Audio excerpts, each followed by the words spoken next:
All right. We're ready to rock and roll. All right. So for those of you that don't know me, I actually work at Pikes Brewing Company as well as Great Store Brewing Company. But at Pikes Peak, one of my primary jobs is to do the yeast management. So I just count yeast, and I kind of make sure that the yeast isn't. I try to make sure that the yeast isn't dead, basically, that we can actually ferment our beer. And so I'm going to kind of be briefly going over the important parts of this. And so I'm going to do yeast counting and yeast starters in a nutshell. And so I'm going to start with starters. So why do we make a starter? The point of making a starter is to increase the health of your yeast and increase the actual numbers of cells of your yeast. You might not have enough to pitch, or you might be afraid that what you got from the homebrew store or from whatever your source is might be injured or in otherwise poor state. Go ahead. Well, I'd like to also point out, you can say it on the microphone, but the white yeast in White Labs is not a typical pitching quantity. Yeah, white yeast and W yeast and White Labs don't usually give you enough yeast, and it kind of changes. But especially with the way that homebrew stores might store it for a long period of time, you're going to see cell death, and so it's not going to be a healthy pitch.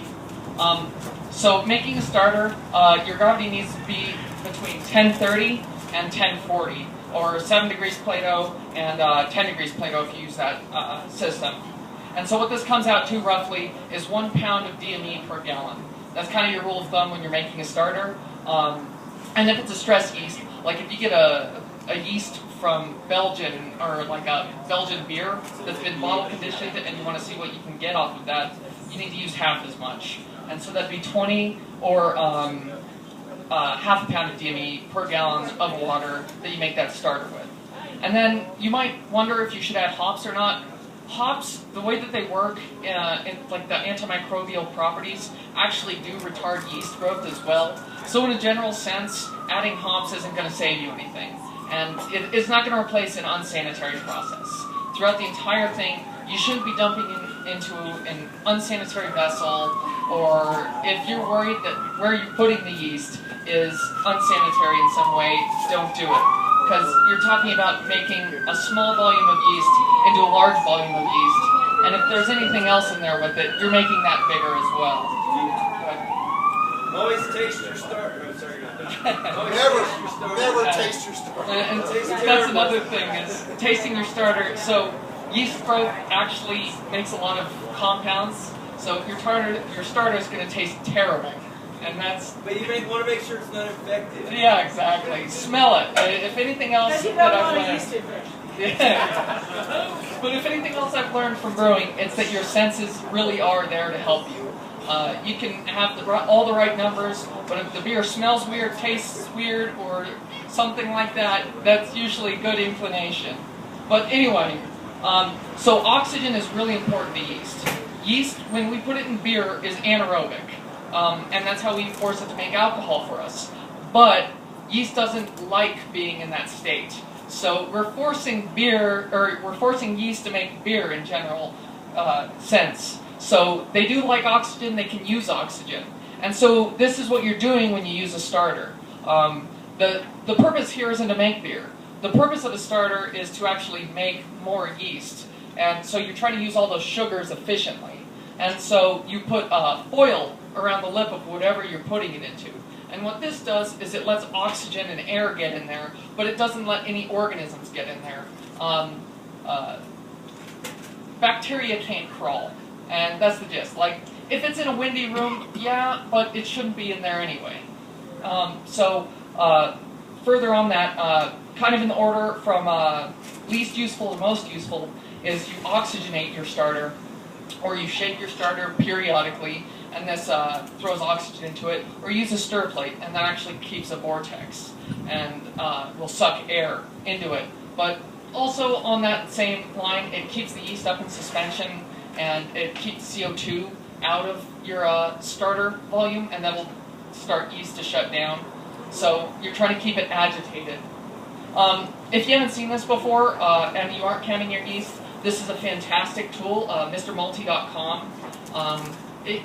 It's just basically a home brewer did a bunch of experiments with yeast and yeast volumes and everything like that, and came up with a good guesstimation of how many cells you're looking for. But if you're counting, and I'll get to that, you should try not to pitch over 200 million cells per milliliter of whatever wort you put it in, because yeast are kind of funky. They grow better in different concentrations, and you're really not going to see any yeast growth at that, and I mean like none. Go ahead, Ned.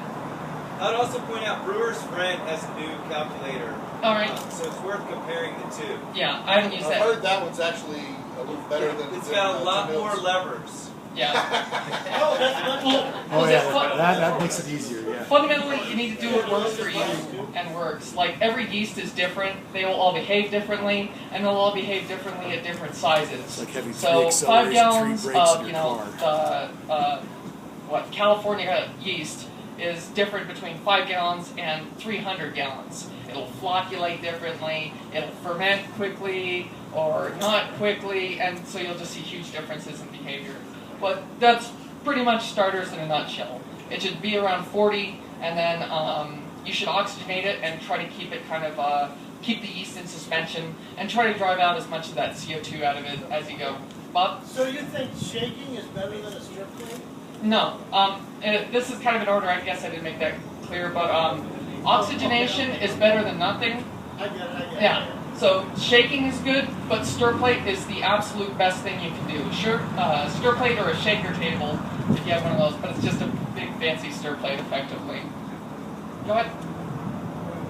Okay, so then I'm going to finish up here with counting yeast, and it tends to be a little more complex. There's more math, but the second you start doing it and you kind of see this stuff in the real world, it becomes very simple, and you'll figure it out.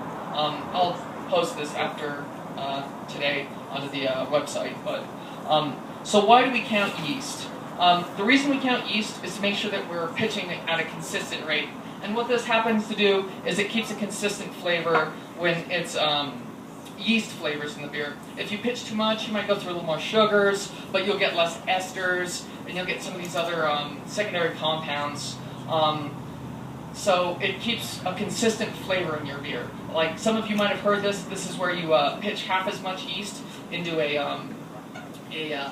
Hefeweizen to give out more of that clovey and banana and bubblegum flavor. So it's keeping that in line all the time. And then this also helps you to know the health of your yeast.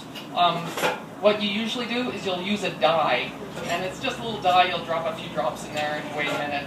And what this does is dead cells will become more apparent, and you'll be able to actually count your dead cells versus live cells. So if you're counting 70% of all of your yeast is dead, it's probably time to either do a starter or to go get new yeast.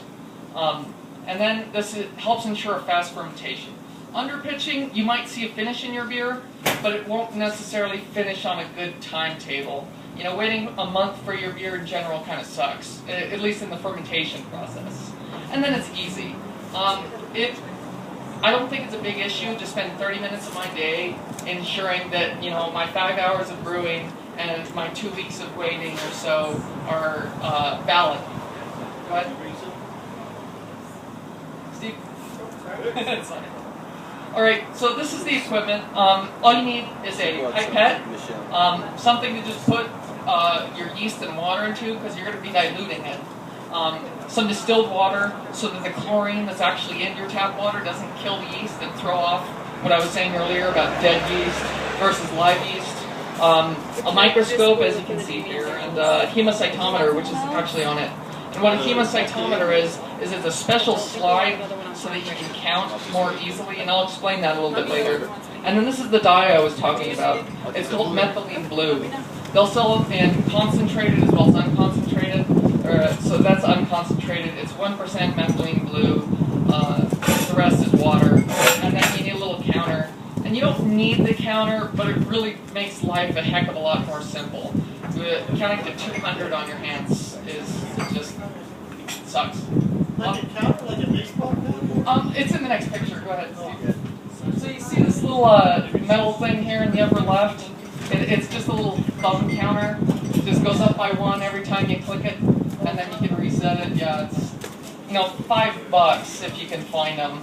And you can see the pipettes there.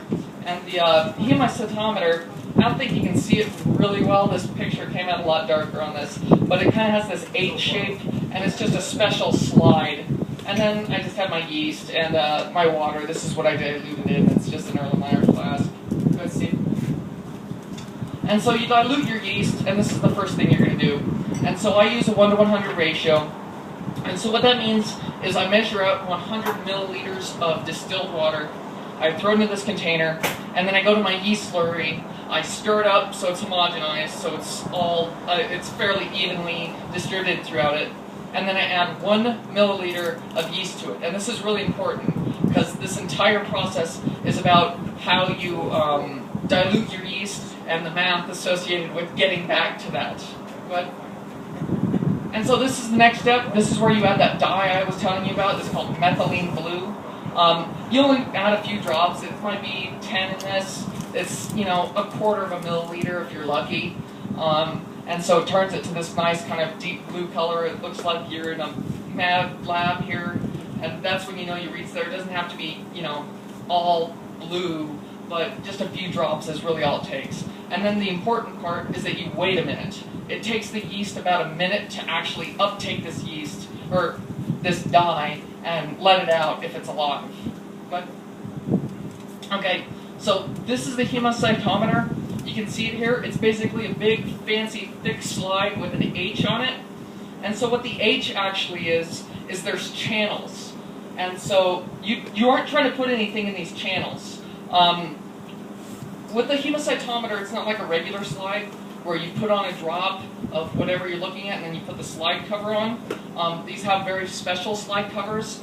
And so what you do is you put the slide cover on top of it, and then you put the drop of your solution up to the edge, and it'll actually get sucked up to it, and that's capillary action. And so the area of this is very important, so that's why you have to let it basically be sucked onto the slide. And if it goes into the channels, it means you've thrown off the whole balance and you need to clean it off and start over.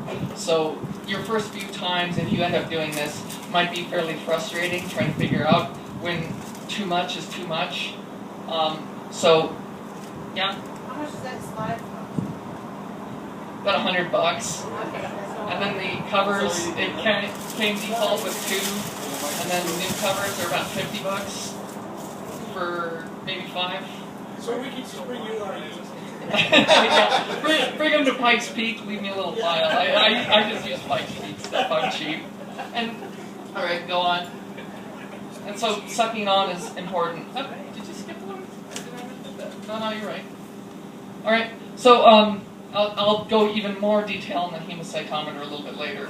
But so for those of you that have not used a microscope, it doesn't matter what microscope you use as long as it goes up to a 400x. And so your cheap Chinese microscope is absolutely fine for this.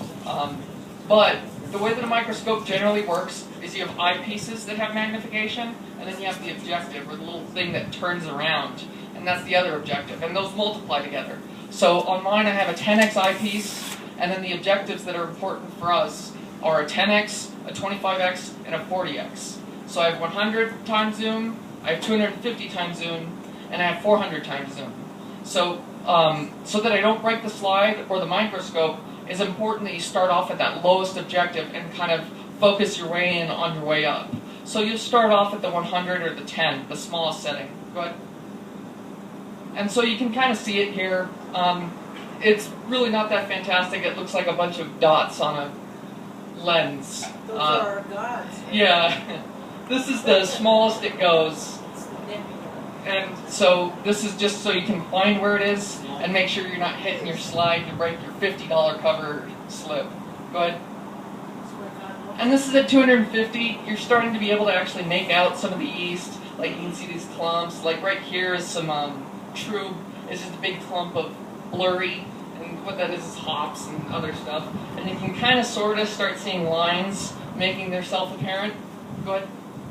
And then this is where we're actually doing stuff. This is 400. You can see these blue cells and these white cells. The white cells are alive, the blue cells are dead. And this is the dye we added earlier. The thing is it goes through into the cell, but only the live cells can actually push it back out. And so that's why you have to wait a minute. You're giving the yeast time to push it back out. And then you can start seeing the grid. You can kind of see these thicker lines that are clumps of 3 lines, and then the thinner lines that are just 1 line, and then you can see the yeast on them. Go ahead. And so this is the hemicytometer, the full picture. And almost all that stuff around that central square is useless to us. All we care about is this 5 by 5 square in the middle. And what this is it is exactly 1/10,000th of a milliliter. And so that's how we do all of this counting. And that's why it's important that all of your dilutions are fairly well done and that you don't screw up putting it onto the slide. And so what this is it's a 5 by 5 square with smaller squares in it, but you can denote it because it has these really thick lines or the triple lines. And so it's a 5 by 5, but counting all 25 is fairly laborious, so we don't even count all 5, we're lazy. So we only count 5 of them. And so we count the 4 corners and the very center. And because we're only counting those 5 squares, we don't count things touching the line on 2 of the sides. So for me, I don't count anything touching the top side and the left side of any square I'm counting, of these 25 squares. And so this averages out so that I'm not double counting stuff later, or at least that's the gist. And so this is the only part that we care about, the 5 by 5 square, and even then we're only counting 5 of them, and we're only counting the yeast that touches the side on 2 of them. So, for example, only count the bottom and the right yeast cells touching that triple line. Okay? And then this is where it turns into math, and this probably looks fairly intimidating, but after you do it a few times, it becomes really second nature. And so, in the beginning, I diluted my yeast by 100 times. And so that's my dilution factor. So that just becomes 100. My 1 milliliter of yeast is, for all intents and purposes, evenly distributed throughout 100 milliliters of water. And so I multiply 100 times 5, because I only counted 5 of the 25 squares. And then I multiply that by 10,000, which is how many it's a 10,000th of a milliliter on that slide. And so this gives me my yeast per milliliter. And so, in general, you might see about 500 million cells per milliliter. That's the number you'll end up seeing there. So you start seeing tons of big numbers. And then, but they aren't that intimidating after you use them for a while. And then you multiply that by the actual volume of yeast. And this is why I stir it up, because it becomes really easy as opposed to just counting like the slurry and trying to pour off the top. It's when you mix it up, and I say I have 1 liter of yeast, and I know that I have 500 million cells per milliliter. I just multiply that number by 1,000, because there's 1,000 milliliters to a liter, and so that gives me my actual totals. And next, yeah. Something that wasn't yeast in there, but the dye do anything to it? Would you be able to tell if you had infection? That's a good question. He asked if you have something on there that isn't yeast, if you'd be able to see infection. And that's a really tough question to answer, because you can see yeast really well at that magnification, but it turns out that bacteria are a whole bunch smaller. You have to go all the way up to, 1,250 to see it, and then that's when you start using oil on your lens, and then and even then, the nature of beer is that it's low pH, it's alcoholic, and it's anaerobic, so you're only going to have a few kinds of organisms on there. But in general, the bacteria are so tiny that you will never see them in your life unless you go way up. Bob? So, when you make a yeast starter, you use new yeast to start it? I usually don't. I don't usually make a yeast starter unless I'm worried about the health of my yeast. But this is also because working in a brewery, I can just pull off the remnants of the yeast off of a fresh batch. Yeah, exactly. Well, like, there's a homebrew shop that I go to every once in a while, and I won't say it, but I hate his yeast. It is almost always terrible, terrible shape. So if I use his stuff, I will use a starter or a stepped starter, so that I might do 2 starters in a row, because I know that his yeast sucks, but I can't get it anywhere else. All right, so can I Yeah. I have a follow-up question to make. So, have you ever tried to reuse your yeast or wash the yeast or? I do try to reuse my yeast in general. Unfortunately, I've been working a lot, so I haven't usually, and that usually doesn't come up. But before that, I'd go 6 or 7 generations on a yeast if I was brewing fairly commonly. And this kind of comes to, and this is a rule of thumb that you won't figure out unless you count and just how different strains react with age without beer. One thing that you can really do to help the health of your yeast while it's sitting in the fridge is give it just a little bit of beer, and this is what we call feeding yeast. So at Pikes Peak, we might have 5-gallon containers of yeast slurry. And the way that we keep them alive, if we're going to wait a week or two, is we give them a liter of sterile wort. That's just wort we pull off a beer. So just giving it a little bit of a sanitized or a sterile, like wort, or something like, take the last runnings of your mash tun and boil it, and if it's at like 40 gravity, or it doesn't even matter because there's so much yeast, at least in that case, and you just add it. Feeding it will make your yeast last a tremendous amount longer, but it's still no solution towards using your yeast fresh. So what I just started doing is propagating and using. But what I'll do is I'll make a big yeast starter, and I'll take about half of that, pitch it in the beer, and keep the other half to pitch again, instead of trying to wash it. Yeah, that's fine.